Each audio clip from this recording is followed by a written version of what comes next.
welcome to the Movement Upgraded podcast. I'm your host, Dr. Jen Hosler, licensed physical therapist and certified strength and mobility coach. Here you can expect to hear about all things movement. The Movement Upgraded podcast is a blend of the science of strength training, rehab, and mobility, mixed with a personal and professional experience to provide you with the steps you need to keep your body pain-free and moving well, so you can do what you love forever.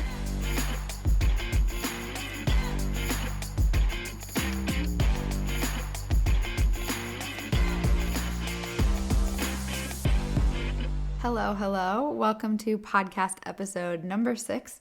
We're going to talk about one of my favorite topics today, which is pain and how stress affects pain. And this became, well, let's just start from the beginning. When I first became a clinician, I had no idea how much was really going to be involved with getting people out of pain and moving towards their goals. I kind of thought, all right, you're going to be a physical therapist. We learned all these assessments. You're going to just get people exercising. We're going to get them moving better. And then my first year hit and I was like, what in the world? This is way more complicated than I thought. We had learned in school some quote unquote pain neuroscience, which I'll talk about today. But I didn't really grasp it right away. And it wasn't until I really worked in the field for a while that I began to fully see how many layers there are to the problems and the pain that people were dealing with that I was working with. So I used to think, okay, if we have some knee pain or some neck pain, we need to figure out what's going on. We need to maybe mobilize it, maybe make it feel better, and then get some exercises that are causing the problem. I had no idea that so much of pain could be contributed to all of the stress that people carry and all of the things that people have going on in their lives. And I've talked about this before, but I am an INFJ, which is Myers-Briggs type of thing. And I'm not super into identifying yourself as your personality test too much. But one of the things about INFJs is we tend to be very introspective and like to think about the deeper layers of different things, which is probably why I have a podcast. But because of that and that higher empathy side that I tend to have, I really started to realize that I could give people all these exercises that they wanted all day long. But in the end, a lot of times we had to have a lot more conversations and what they refer to as motivational interviewing, or just conversations about things going on in their lives that are contributing to what they're experiencing. And that was not something taught in physical therapy school. And I don't know if that's something that can really be taught. It's a skill you have to learn in working with people.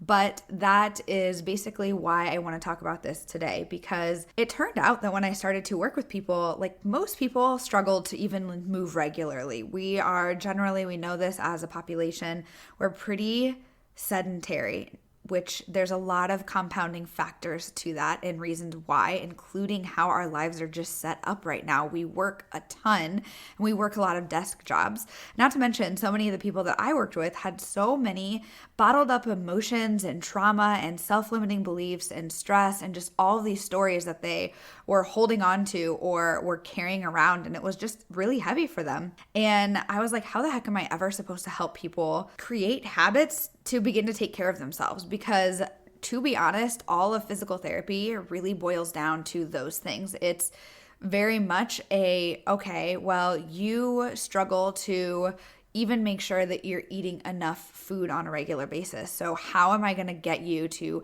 add on all these exercises? And there was a lot of moving pieces when I work with people, but it was hard at first to kind of figure out all of this. And all of this to say that there are multiple levels and it's never as simple as here are the 3 exercises you need. If that was true, then we wouldn't have a billion people saying, oh, here are all the exercises, all conflicting information, first of all. And second of all, I wouldn't have a job because we could just print out handouts. But I have a job because rehab and pain and mobility all really come down to coaching. And it's not the exercises or the programming, it's the coaching behind them. And it's making sure that we are treating people like whole humans.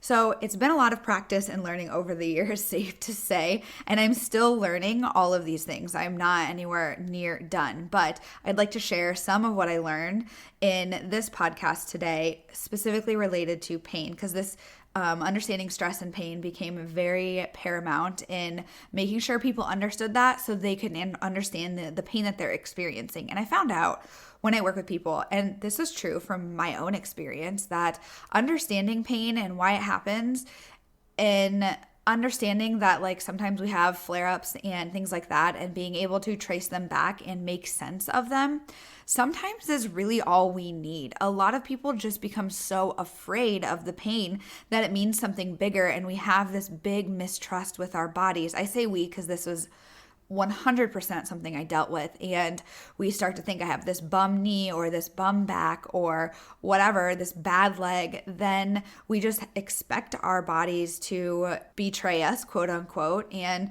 we struggle more and more with things because we just don't really understand them, and we just assume, oh, well, my back is so damaged, that's why it's painful. But once you start to understand pain, especially pain neuroscience, which is just really the understanding of how pain happens in the body and what it really is, you'll start to understand that pain doesn't have to be something scary. It's something that is part of normal life, part of being a normal living human, and that you can likely work through or have tools to deal with it. And that's what I do mostly is, yes, sometimes it's really important we get people out of pain. And I love when it's this perfectly wrapped package with a little bow of just do these things and people are on their way. But more often than that, it's this more complicated thing where I have to teach people a lot about how to navigate and take care of their bodies. And that's probably why this podcast was born, to be honest, because it's very similar things I go through over and over again. So what I'd like to talk about today is how to understand or just the basics of our nervous systems, specifically the parasympathetic and sympathetic nervous system. And we're going to talk about how and why pain happens regarding those, how stress responses happen, and how they manifest in your body physically. Those are going to be the main topics I want to cover today. And in a second episode, I'm going to go through how to regulate your nervous system and all the things based on that. But today we're just going to cover an intro to neuroscience, essentially. It's not going to be that in-depth. So if you're like, I did not come here for a science lesson, it won't be that in-depth. So just bear with me. It's going to be just like I normally talk to a patient or client, but I think you're capable of figuring this out as we go. So if you've never heard of what your nervous system is, it is essentially the coolest thing ever. It is the reason that we have the ability to do everything we do as humans. And I don't know if you've ever Google imaged, you probably haven't, but maybe you have because some of you are movement nerds like me.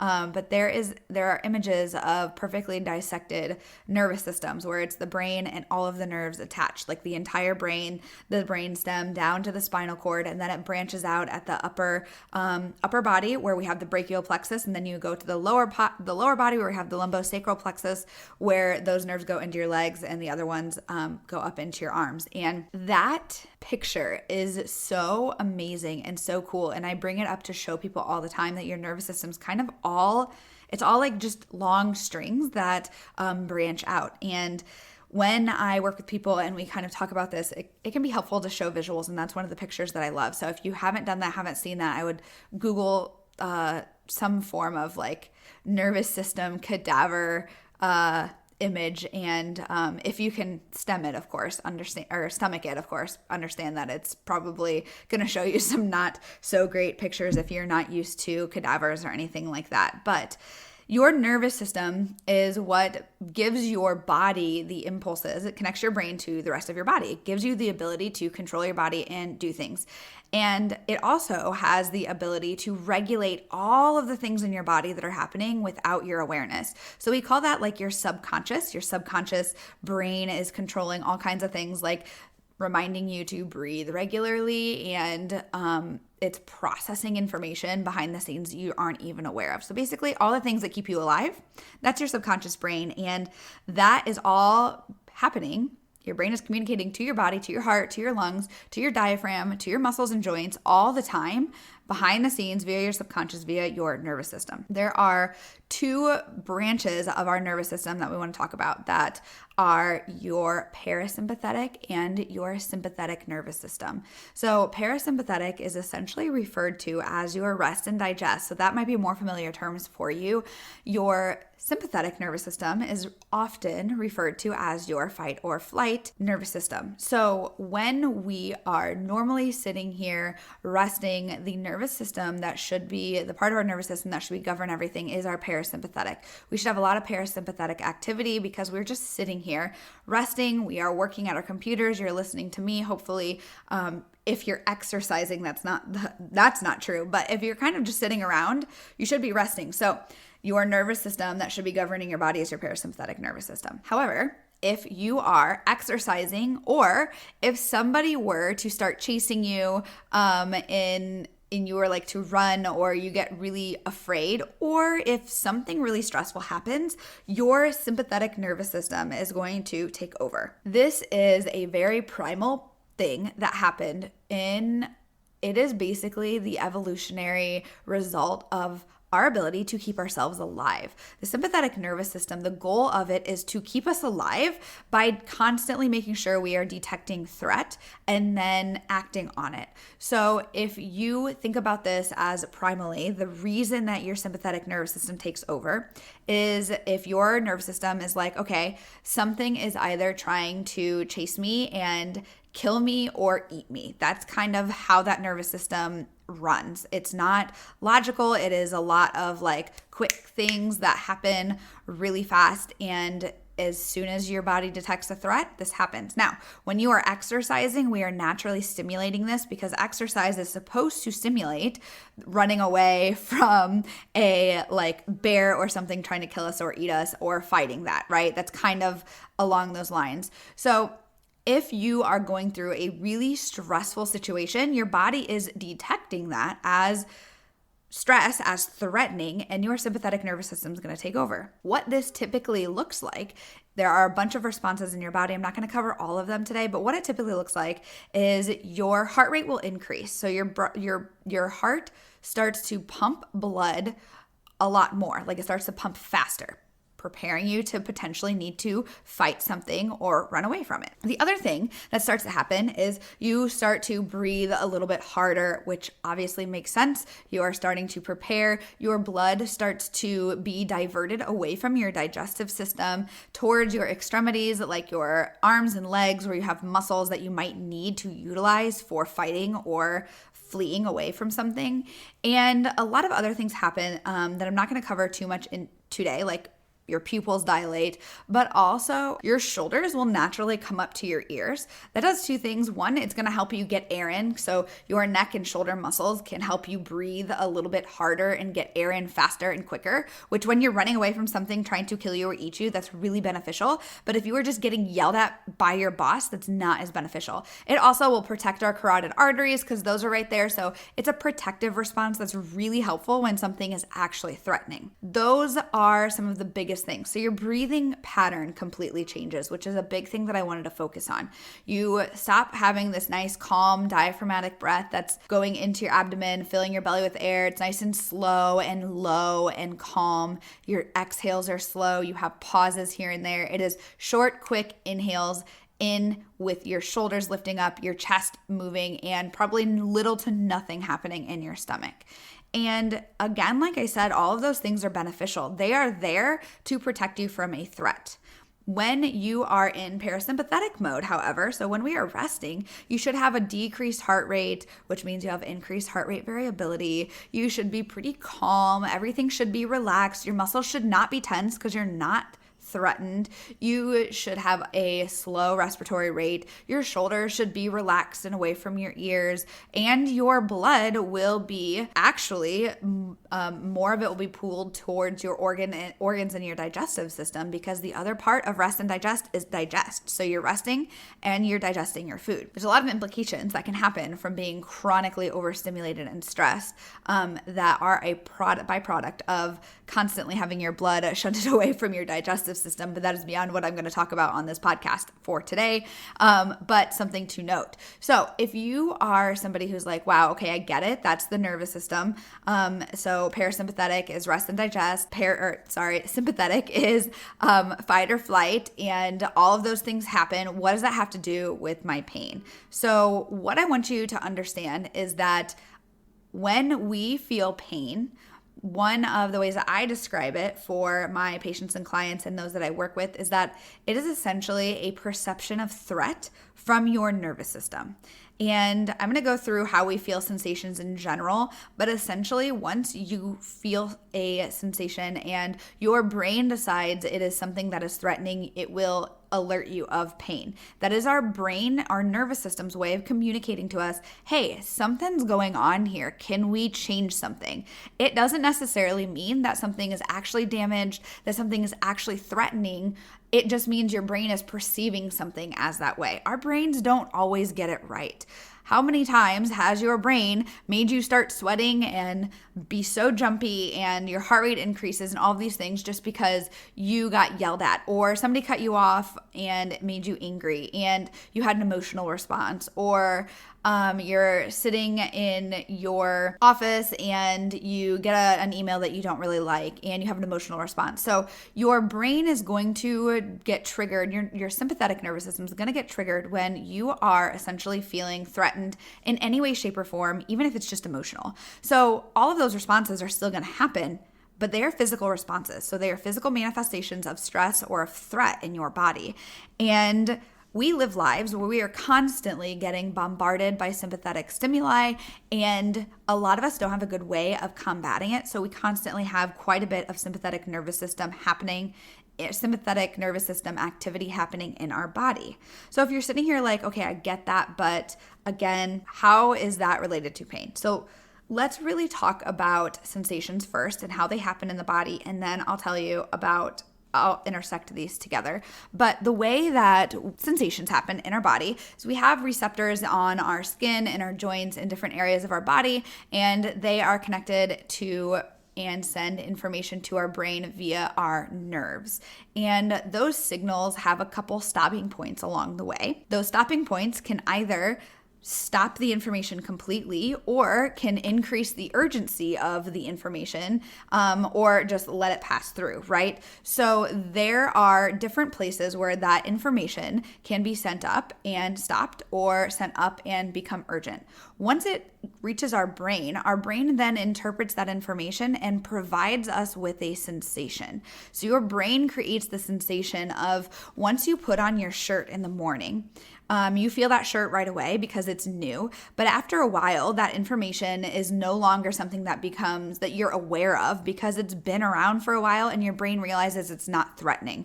So this is one example of how our nervous systems have the ability to downregulate information and make us not become aware of it, so it kind of becomes in the background, or upregulate it. Now, because I brought your attention to it, you're probably feeling your shirt and noticing that again. And that is because our awareness of things is constantly shifting, and this happens subconsciously, but we also have conscious control of it.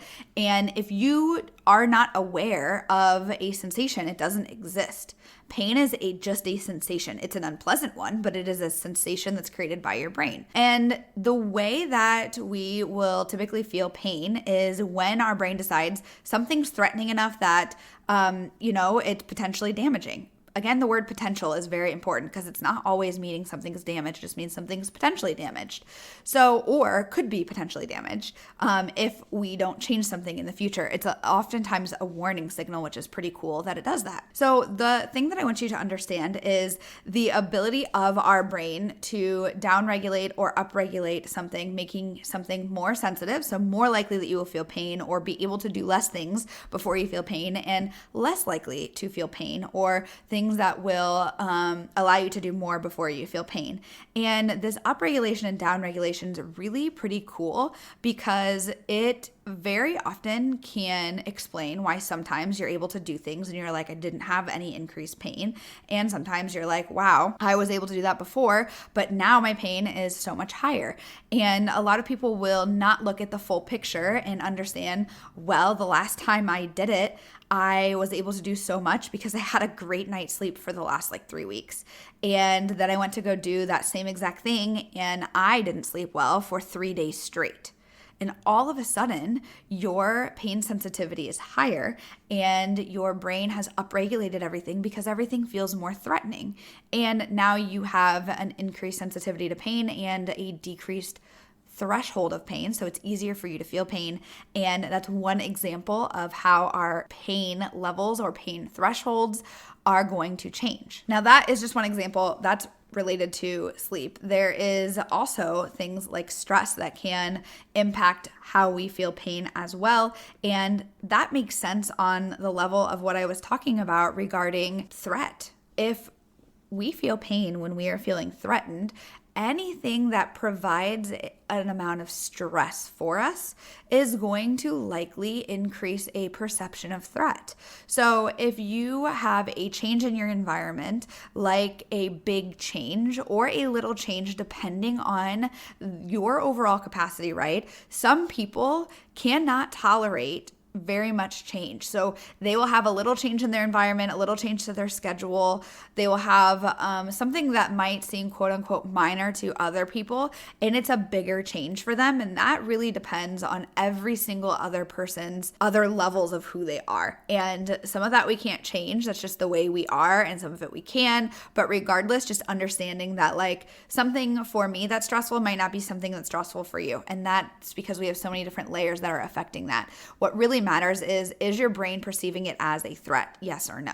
A lot of people have no idea how stressful something is based off of how they feel about it. Some people tend to just be like, no, I'm cool as a cucumber, everything's fine, when in reality everything is kind of stressful, but they're really good at numbing things. And this kind of goes into mental health, which is obviously out of my scope. I talk a lot about stress and things like that, but I often refer out to psychologists when needed or counselors when needed, because understanding and feeling things and paying attention to how we are managing our stress and anxiety is really, really important, and they are great at helping with those things. I help people understand the physical manifestations in their body and know potentially if they need to go see somebody else to work on those things. So back to understanding how and why pain happens. When we are super duper stressed and our brain's detecting threat, again, that could be a boss yelling at you, that could be going through really something like super traumatic, everybody reacts to it differently. Okay, I can't explain that enough. Every single person's differently. I've worked with people who are like, no, I'm not stressed. Everything's fine. I don't really know what's happening. We were doing really well.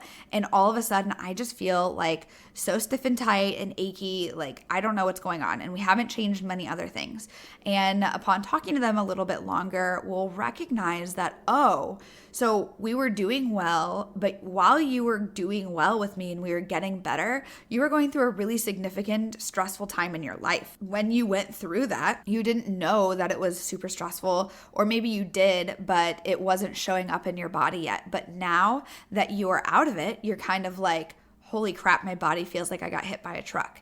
Now, let's talk about that for a brief second, because this is the cool and not so cool for people experiencing it way that our brain works. If you've ever heard of the stories of people who have been shot in the leg or hit by a car or something, but they didn't know it until they got to a safe place, or maybe they got hit by a car in the middle of the road, but they didn't even know that their leg was their bone was sticking out of their leg, and they were able to walk on it outside of the road because another truck was coming. This is a very extreme example, but they didn't feel the pain then, even though there was clearly something damaged. So that is one very great example of our brain's ability to block or downregulate something because there's a bigger threat involved. So the potential threat of being killed by another truck if you're in the way is a great example of your brain saying, well, hold on, we got to stay alive, so I'm going to make sure he doesn't feel this pain to get over that ability. that's via a lot of hormones and adrenaline and all kinds of things that are happening in our brain that we don't need to worry about today. You just need to know that it can happen. So there's reasons that sometimes we will be able to feel pain, and sometimes it will feel like the pain is gone and it's kind of confusing.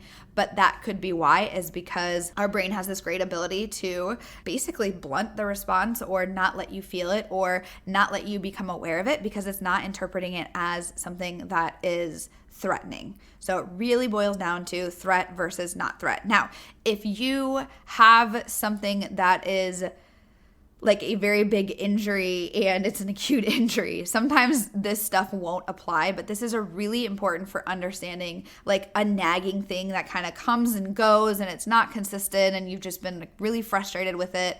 This is like most of the people that I work with. So that's why I wanted to talk about that.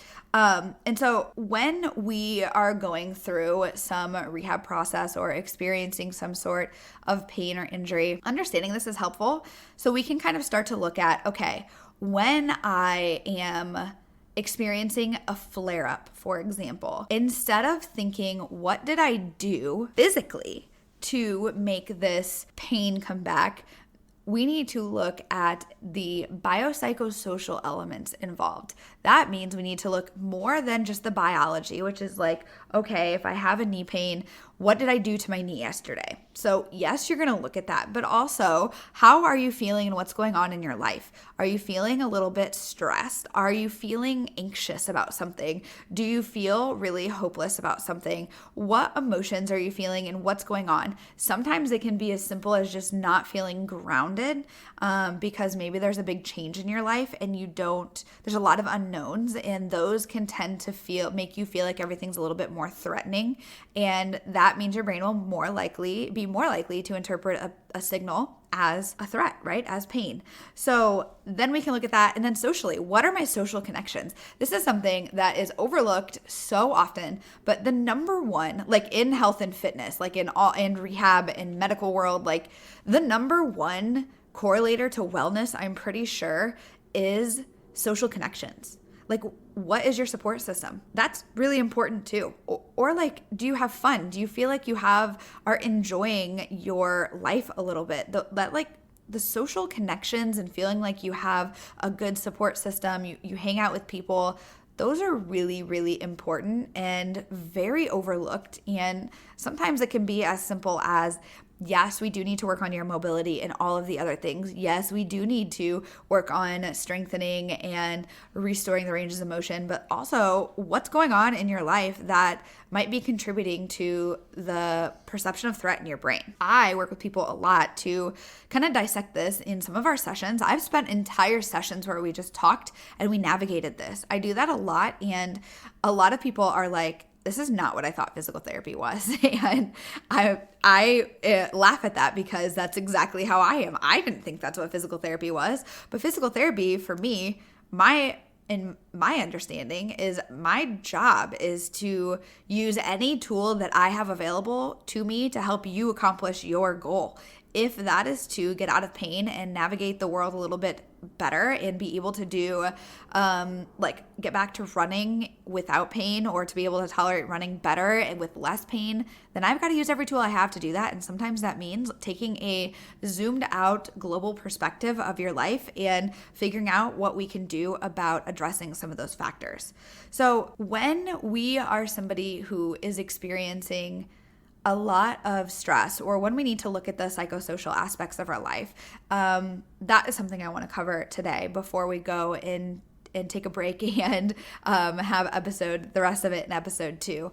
And that's something that I want you to think about, because, which you might not know how to think about, but I'm going to teach you right now, is that I want you to be able to understand there are certain ways that our body responds when we feel threatened. And I talked about some of them earlier, but there are other ways that manifest themselves, especially when we have some psychological struggles or emotional struggles where we are in situations and we can't escape them. And so we kind of have to hold our tension, and a lot of us are so unaware that that's happening. And so some of my job is to get people aware. And so what I want to do today is go through those for this last little segment of this podcast so you can kind of understand, okay, what ways, or maybe I just need to be a little bit more aware of what's happening in my life. And maybe you don't know where to start with that. So maybe you just need to pay more attention to, when am I having these stress responses?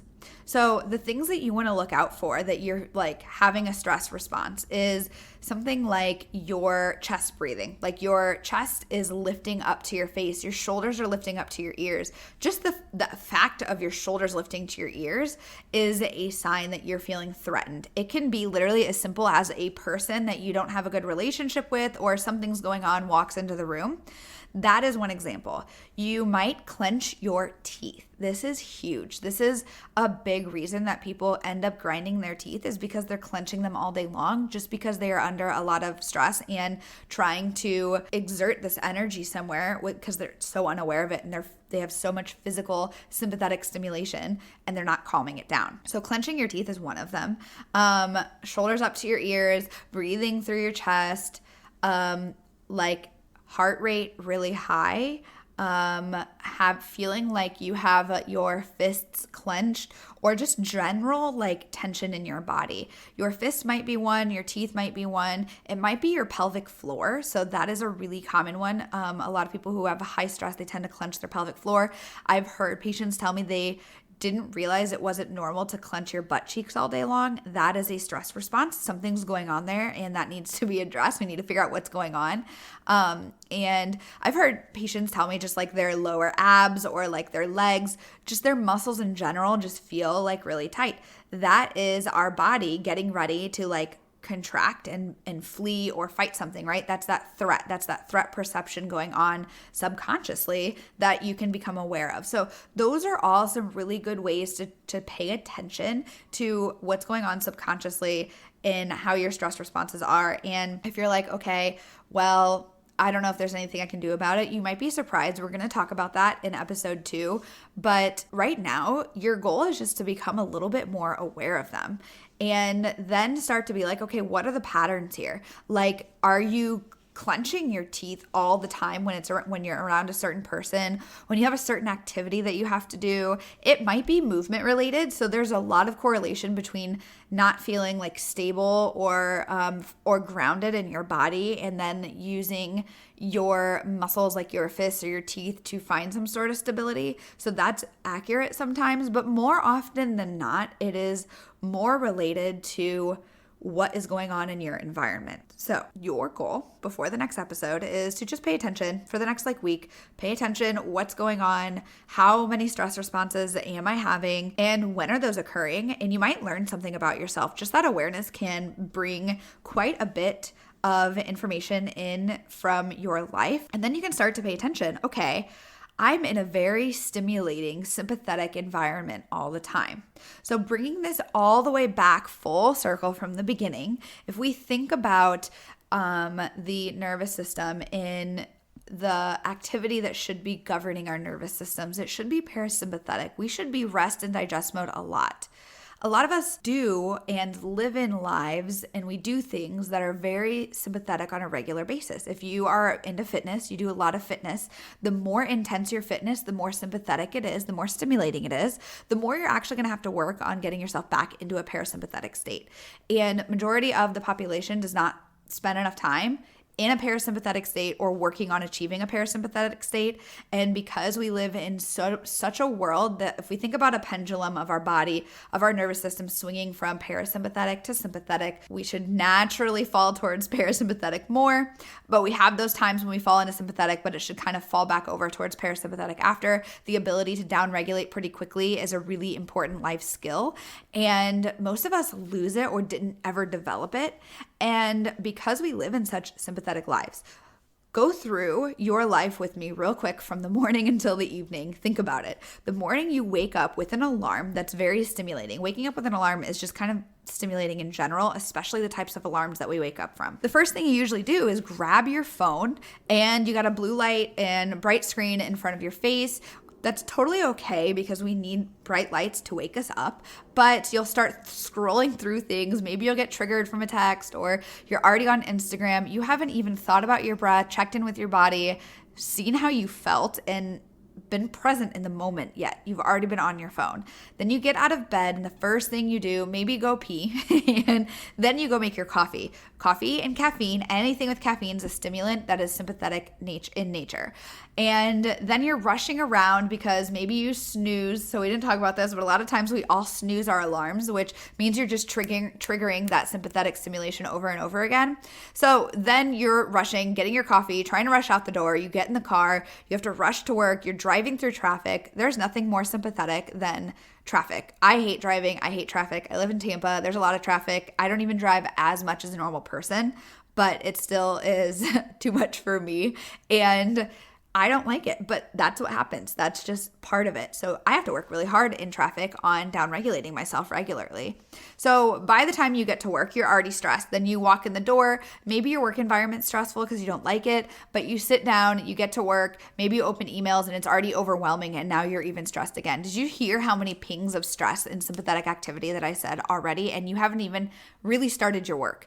Then you have lunch. You'll probably get another cup of coffee because you're so tired, or maybe you'll have lunch and or skip lunch and you'll just keep working, not breathing, barely stopping to go to the bathroom. Don't even drink water throughout the day. You get a 3 p.m. coffee because you're exhausted and you have to drive home. You drive home through rush hour. You open the door. You have whatever's going on. Maybe the kids are screaming. Maybe somebody's yelling at you. Maybe it's just stimulating at home, rushing around to get dinner finished, get everything done. Maybe you get a workout in, which is totally fine. We need those, but that's also stimulating.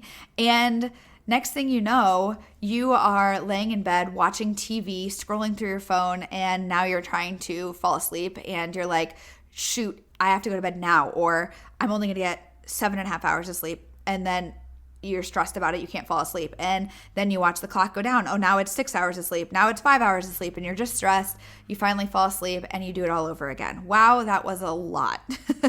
But that is a very typical, American way of living. And I'm sure that not all of that is exactly how you live your life, but it's probably pretty relatable. And if we think about our lives and how much sympathetic activity we live in versus how much parasympathetic, that's quite a bit. So this isn't to say you should be like, oh my gosh, it's terrible. I am in so much sympathetic and activity. And this is no, we're not going to go down this whole spiral of negativity and hopelessness, right? What I want you to think about instead of that is, wow, what if I could just add a little bit of parasympathetic activity? Imagine how much better I could feel. Wow, I have the power to actually change things because there are so many opportunities that I interjected a little bit throughout that story where you can just do 1 or 2 things to calm yourself back down. Hopefully that gives you some ideas. Your goal for the next week, again, is just to pay attention to how you're feeling, where your stress responses are, and start to notice patterns. Next Friday, when my episode launches for part 2 of this episode, we are going to go through addressing and regulating your nervous system. We're going to talk about some of the ways that I normally work with people for this and some of the best ways, the biggest ROI for your time type of ways. And we'll talk a lot about what you can actually do and empower you with some tools on how to manage your nervous systems, a tool that I wish we all learned when we were kids, but we didn't, so here is a podcast to address it. Hope that was super helpful. If you had any big light bulb moments, I'd love to hear from you. Let me know, and I will talk to you in the next podcast.